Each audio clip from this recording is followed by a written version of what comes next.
This is the Navigating Adult ADHD podcast, here to help you navigate and thrive with ADHD in adulthood. I'm your host, Zena, and I was diagnosed at age 36. As with many ADHDers, I have a rebellious and nonconformist style, and that means that there will likely be swearing in the coming episode. Please be mindful of any little people. Hello, my friends. Welcome back to the Navigating Adult ADHD podcast.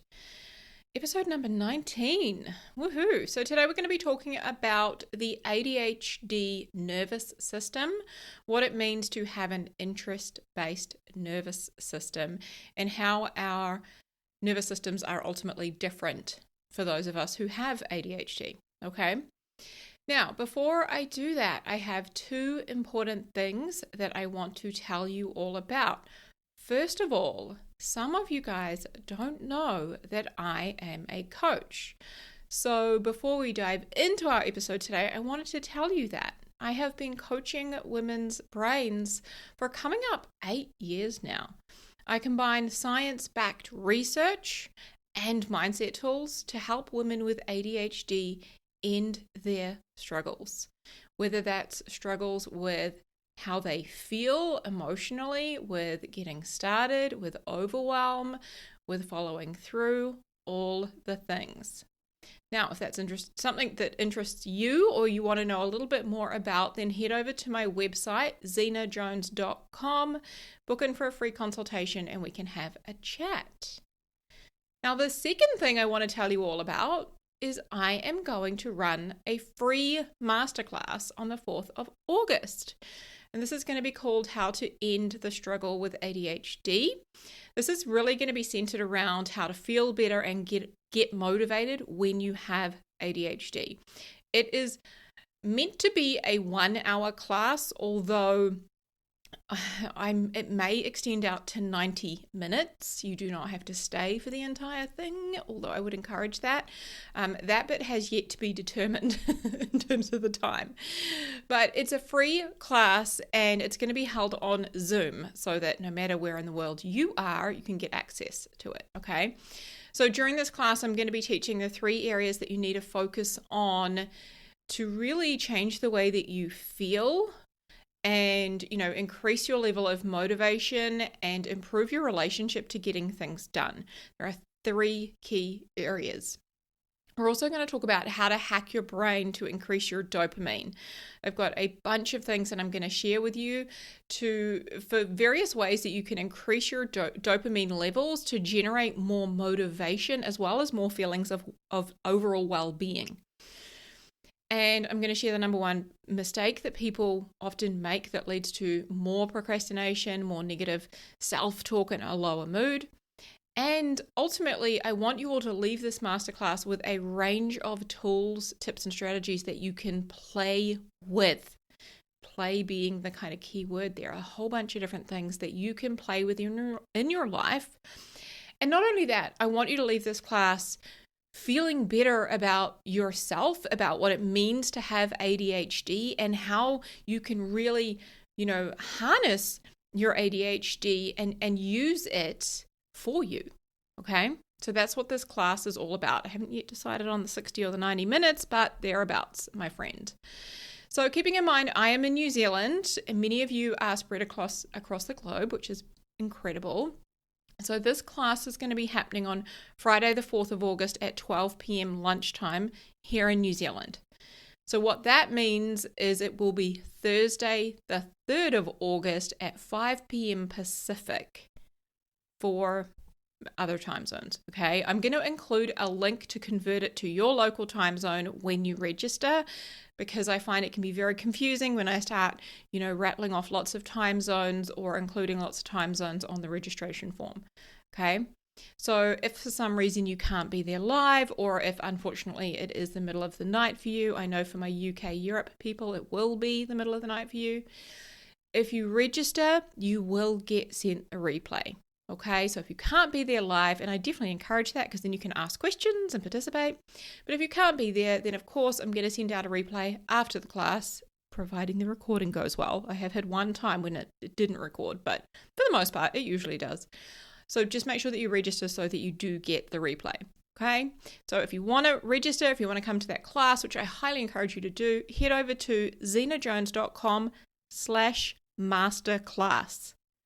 Okay, so zenajones.com/masterclass, all one word. Okay, all right, my friends. Now let's talk about the ADHD nervous system. I have broken this down into 3 sections.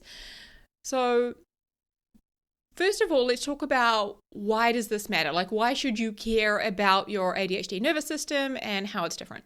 Okay. If you have ever wondered, why can't I just do it like everyone else? This is why. We are wired in such a way that it's not easy for us to do it like everyone else. Okay. Everything comes back to our nervous system. The ADHD nervous system is different. And when we know that, we can first of all be more understanding and make changes accordingly. But secondly, we can also work with it. Instead of kind of fighting against it, we can work with it and really learn how to maximize the operating of it. Okay. Now, when I first learned about the ADHD nervous system and how it was different, I found it incredibly liberating and pretty life-changing, to be honest. So I really hope that you at least start to feel, kind of liberated through some of the things that I share with you today. Okay. Now, our nervous system is designed to keep us alive, and it will override everything to do its job. So one example I thought of is if you have an important meeting at 9 a.m. and let's say it's, 2 a.m. in the morning and you are fast asleep, determined to get a good sleep because you've got something important happening the next day. But if you hear like a loud bang downstairs, that is a potential threat to you, to your nervous system, and your nervous system is going to be directing all of its attention to that potential threat. So therefore, you're going to be awake, you're going to have probably a lot of adrenaline going through your system, making, calculated decisions about what to do with that information. So what we're going to do first is we're going to talk about what is the role of our nervous system, okay, how it operates.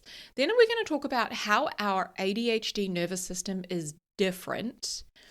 And the final thing we'll talk about is how we can better operate with the nervous system that we have to therefore thrive with ADHD.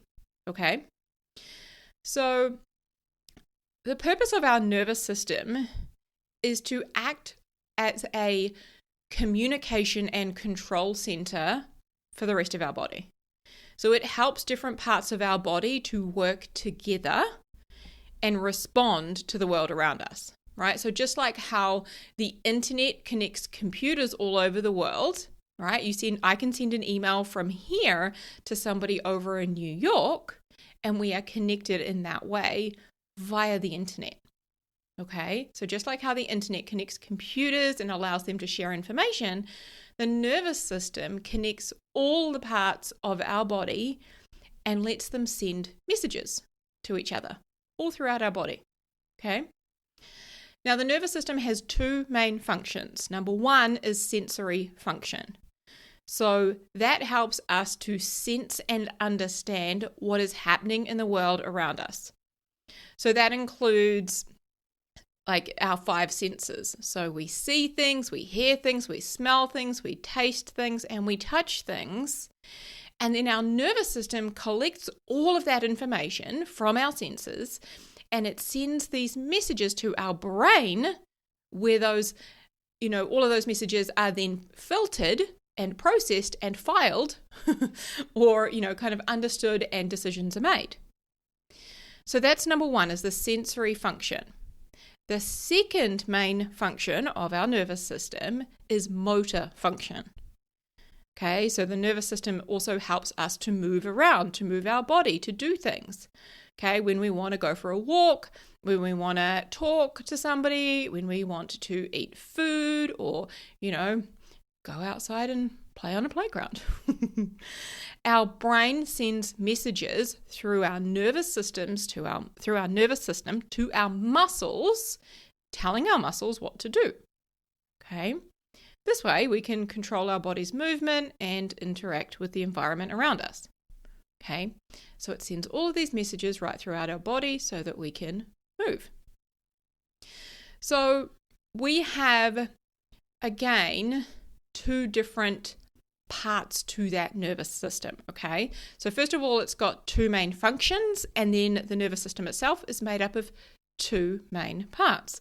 So the one that you've likely heard of would be the central nervous system. You may not have heard of that, but if you have, you may have heard of the central nervous system. So that's ultimately like the boss. I'm trying to think of it in like computer language, but like the mother computer. It's the boss of the nervous system, right? And it's where all the information is processed and stored, and it makes all the decisions about what to do. Okay, now the boss of the nervous system is made up of the brain and the spinal cord. Okay, so the brain and the spinal cord are the CNS, central nervous system. Now, the brain, as I said, is like the control center of our body. It helps us to think, to feel, to remember things. And the spinal cord is kind of like a long road that comes out of the brain and then carries those messages around various parts of our body to communicate. Then next we have the peripheral nervous system, or the PNS.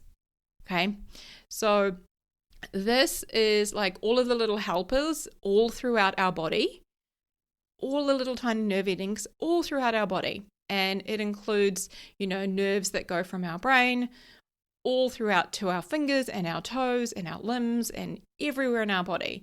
And these nerves help us to do things and move messages around. Okay, so if we touch something, that sends a signal up to our brain and it makes a decision about what to do with that information. It filters it, processes it, files it. Okay, so basically our nervous system is like a team of little messengers that help us to do all the things that we do in the world. Okay, in summary, the purpose of our nervous system is to help us sense the world around us, understand that information, and then control our body and our movements, our actions accordingly. Okay, so with that in mind, the question is, how is our ADHD nervous system different? So I have given 3 points here for us to understand. Number one is we take on more information. So remembering that nervous system of ours has two main functions, the first one being to make sense of all of the information around us that we are taking on. As ADHDers, we are picking up more information. Therefore, we have more that we need to filter and process. Okay. Now, this alone is why, we can experience overwhelm or, be incredibly taxed in certain environments. So, for example, I don't like going to concerts or parties. Occasionally I will, but my preference is definitely not to do that. And now that I understand how my nervous system works, I know that this is largely due to the fact that my nervous system finds those environments to be very overwhelming, very stimulating, very full of information to decipher and process. Okay, now that's not the case for all ADHDers, but definitely for some of us. Now, similarly, when I hear people chewing loudly or picking their nails, my partner will sit there on the couch and he will click his nails, like, if you can hear that. If it irritates you like it does me, you'll be like, "Rah." But he will do that. And we could be watching a movie and I'm like really into this awesome movie and he starts doing that and I can't see anything else. I am unaware of anything else in the room apart from that sound and what he is doing with his hands as he clicks his nails. So for some people, when we experience that, we are overwhelmed by a sense of frustration or madness. It's like madness comes over me at that sound, right? Or at that specific thing. And we need that person to either stop or we need to remove ourselves from the situation.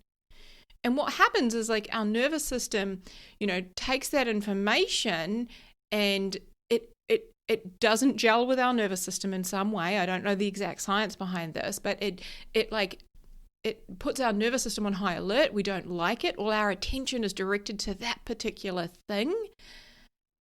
And we need it to stop or to end, or we need to remove ourselves. Otherwise, we can't focus on what is going on around us. Okay? So again, number one is we take on more information. We have more information to filter and to process. Now, just knowing that is really good because it makes sense that we can get overwhelmed easily or be more taxed in certain environments or certain situations. Okay? Number two is we have an interest-based nervous system. Now, this is something that we touched on briefly in episode number 17, which was titled How to Procrastinate Less with ADHD. So, part of our filtering system as ADHDers includes some behind-the-scenes mental calculations about how much dopamine and reward we are going to get from doing specific things.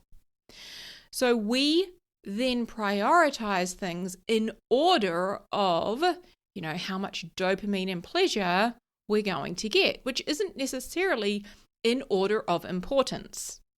Now, for most kind of neurotypical people, they will prioritize in order of importance. We don't. Maybe sometimes we do, but for the most part, not so much. Our brains like to do things that are interesting, that are novel, that are fun, that get a reward now, because then we're going to get the dopamine that we are lacking. Okay? Now, there is some really interesting research and articles on this, and particularly from William Dodson. He came up with the NICU concept, which I shared in episode 17, although he orders it slightly differently. I think he has the letters in a different order, but I remember it when I say NICU, so that's what we go with, okay? So again, NICU stands for novel, interesting, competitive, and urgent, okay?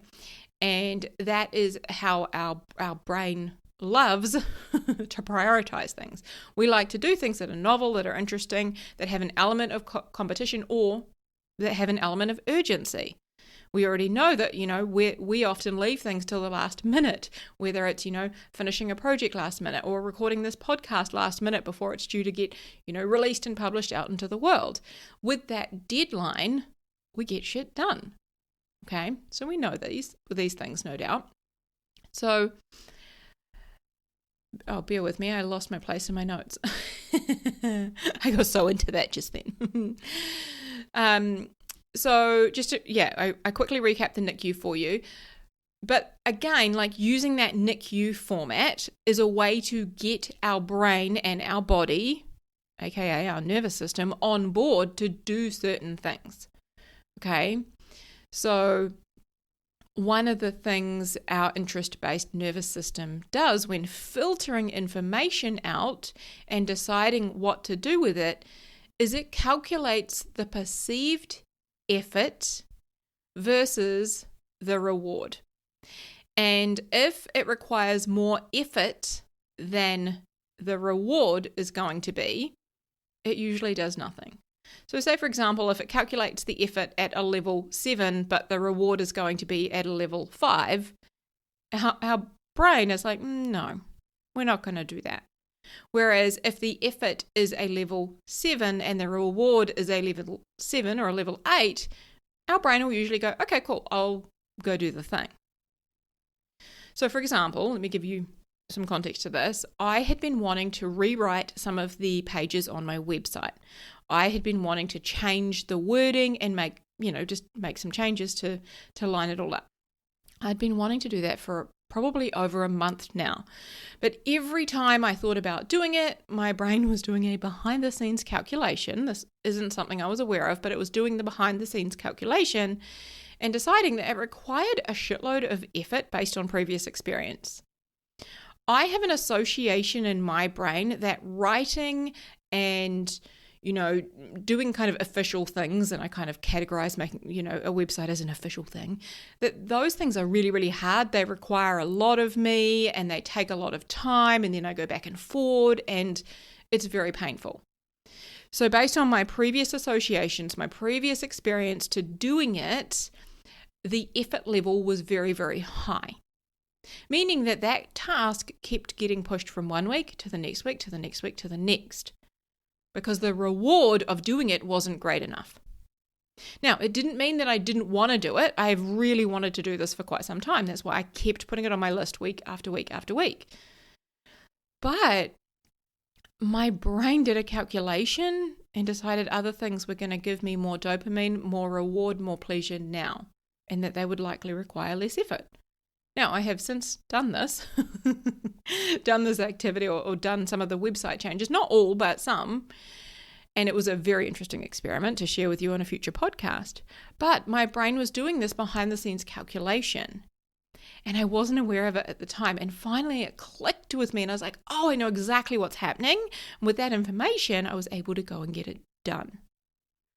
Okay, so number 2 is we have an interest-based nervous system. Number 3 here on our list of, how our ADHD nervous system is different is, for those of us with ADHD, we have a lot of oppression wired into our nervous systems. Now, this is largely due to the fact that by age 10, people with ADHD or kids with ADHD by age 10 have had 20,000 more criticisms than their peers. There has been research and studies done on this, and they have found that on average, 20,000 more criticisms are what we have received than our peers. Okay, so what that means is when we filter information from our nervous system, when we're filtering that information, we can have trouble deciding what to do with it, especially when it comes to what we want to do versus what we think we should do. And I'm doing air quotes around the word should. Okay. Now, what that means is when we're challenged with what we want to do versus what we think we should do, we can end up very overwhelmed or in that kind of analysis paralysis place. So what this can mean for many of us is that it's really hard to tell the difference between what we genuinely want versus what we actually think we should want or think we should do. So for example, I used to think that, when you became an adult, you should buy a house, you should settle down, you should work your way up a company ladder, and, eventually you should have a family and live happily ever after. And yet every fiber of my being resisted that and rebelled against it. So for years, it was really hard for me to make big life decisions. I bought the house, I kind of worked my way up the career ladder and I tried to do all of those things. But I was making them based on what I thought I should be doing rather than what I actually wanted. And those things were like indirect conflict. I bought the house, tried to settle down, I hated it. And then I spiraled for a long period of time because I thought there must be something wrong with me. Why can't I just be like everyone else? But that is because I'm not like 90% of the population. If you have ADHD, right, you're the same. We aren't like, 90% of the population. No, I think we're in the much more fun club with the other rebels. Our place is way cooler if you ask me, right? So again, like our nervous systems have a different filtering system and sometimes can kind of get stuck in there based on the amount of oppression that we have experienced and also the way we think we should do things as opposed to the way that we actually want to do them. So with that in mind, let's talk about how we can better operate with the nervous system that we have so that we can thrive with ADHD. Okay? Now, I have had to condense this down to 4 things for the sake of time because, my friends, this could go on for ages. Very passionate about this.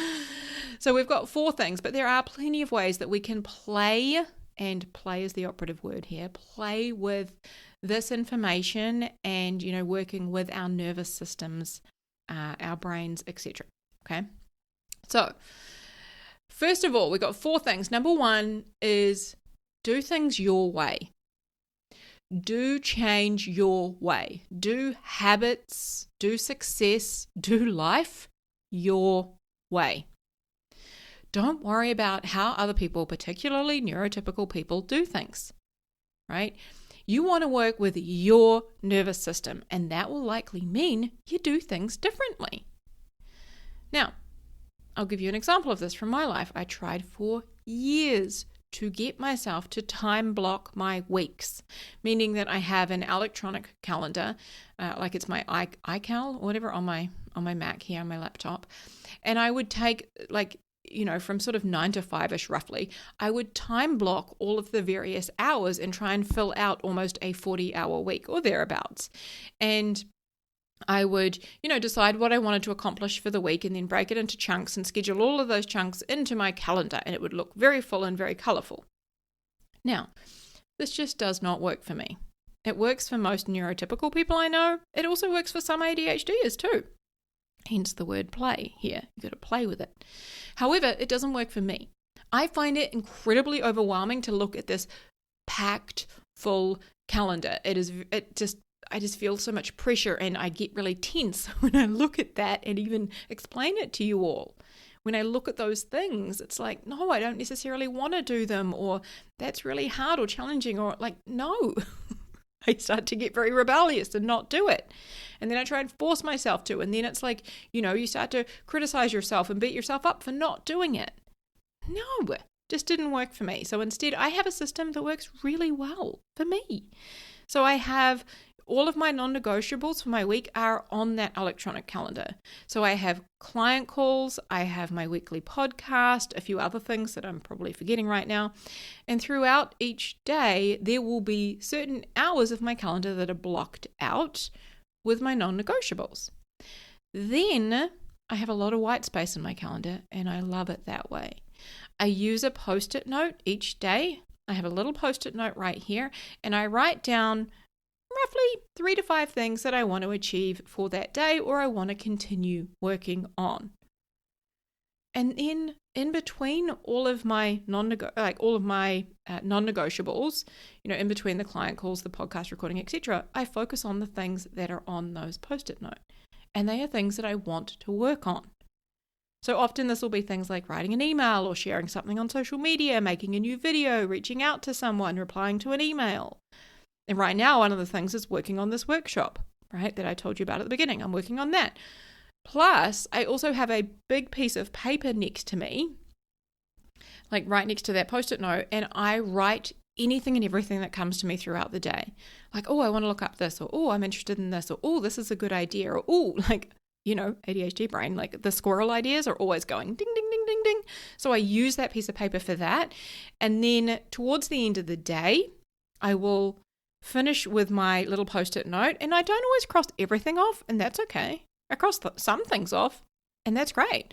Some things will get transferred to the next day, but then I go to my squirrel list, that's what I call it, my piece of paper, and I'll go through that, and I will decide, am I going to, do any of those things now? And am I going to put them, think about doing them tomorrow? Can I do any of them maybe tonight? Like if they're fun things I want to look up after work, and I'll kind of go through it and scan it for importance. And often there'll be things on there I'm like, nah, it can stay on the list. And every now and again, I'll just flick back through that list, see if there's anything else I just want to pick up from it that I hadn't done anything with. Okay. So that works for me. So again, number 1 is do things your way. Do change your way, do habits your way, do life your way. Number 2 is get clear on if this is a want or a should. Okay. So I should clean my room. I should do the dishes. I need to get groceries. I need to, right? Should, need to, have to, they all get grouped together. Okay. I want to is very different from I should. Okay. We know that because every time we say I should or I need to or I have to, it feels like pressure. And our ADHD brains hate that shit. So get clear on, is it a want or is it a should? And let go of as many of the shoulds as you possibly can. Question for you to ask yourself is this me trying to be more neurotypical to fit into society and match a should that isn't mine? That was me in the example I gave you before when I was, I bought the house. I started working my way up the corporate ladder, and I was trying to settle down and do all the things, and I fucking hated it, my friends. That just wasn't for me. That was me trying to fit into a society should that was not mine. Okay, which is so much like just trying to fit into an outfit that was tailored for somebody else. It wasn't tailored for your body and for you. It feels so uncomfortable. So again, that question is this me trying to be more neurotypical and fit into a society should that isn't mine? So that was number 2. Number 3 is to use that NICU framework. Okay, again, NICU stands for novel, interesting, competitive, and urgent. I really have to think about that. But using that to really get yourself to take action, to increase your follow through on the things that you do actually want to do. Okay. Some questions that you can play with is, what about this is new or enjoyable? And, what about this is interesting to me? Or how can I play with this to, maybe make it different? Or how can I make this fun? What would it look like to make this activity fun? Okay, so again, using that novel, interesting, competitive, urgent framework, using that to really get your brain and your entire nervous system on board. And the last one I want to give you, number 4, is reframe and reword. Now, I use this a lot, especially with my background as a mindset coach and all of the tools that I have, reframing things to make them more appealing for our brains to want to do them, or just playing with certain questions to help get our brains on board is such a powerful way of doing it, right? And in the process, we often kind of can start rewiring some of the limiting beliefs or some of the beliefs we have that may not be serving us, and creating new beliefs that, help us to take action, or, reduce the amount of shame that we have, or take the stigma away, etc. So our thoughts about how rewarding or painful something is determines whether or not our brains release enough dopamine for us to go and do that thing. Okay, I'm going to say that again. Our thoughts about something, our thoughts about an activity and how rewarding or painful it's going to be will determine whether or not our brain releases enough dopamine for us to go and do the thing. So for example, I had a pile of washing to do, which I've just put on before this podcast recording. I had a pile of washing to do, and it has sat there for days and days and days. And eventually I got to the place where I was like, you know what? I actually really want to get this done because I want to pack my bag. I'm going away for the weekend and I need some of the clothes in there. So when I changed the way I was thinking about it, I got my brain on board to go and do it. Like the reward is going to be, I'm going to have clean clothes to pack in my suitcase to take away. Now that reward has become greater than the actual thought of having to go and put washing on and how annoying that is. Okay. So I'll give you another example of this. And one of the things I actually teach my clients is a super simple thought model that you can use to help with this. And I use this on myself regularly, to be fair. So, for example, sometimes when I sit down to record this podcast and to, draft the outline, my brain will say to me, no, I don't really want to do that. I think that's going to be kind of hard. I don't feel like it. Now, I could easily go and do something else. There's plenty of things I love doing in my business, and podcast recording often is one of them, but sometimes my brain's like, no, I'm not on board. Okay. So I could go and do something else that would, give me a dopamine hit, or, be maybe more enjoyable based on my brain's behind the scenes calculations.